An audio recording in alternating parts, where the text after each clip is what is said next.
এই তুই কি করছিস ওর মধ্যে?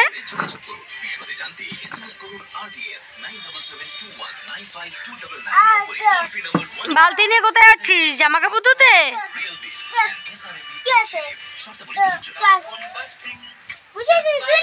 আমি যাবো না, তুই চল চল চল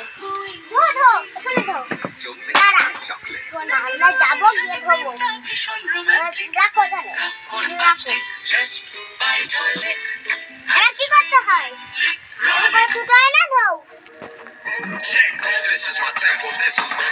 ও দাঁড়া দাঁড়া, গিয়ে চলো চলো বাড়ি চলো, বাড়ি চলো, বাড়ি চলো। হ্যাঁ মুরগিকে ডাক দাও।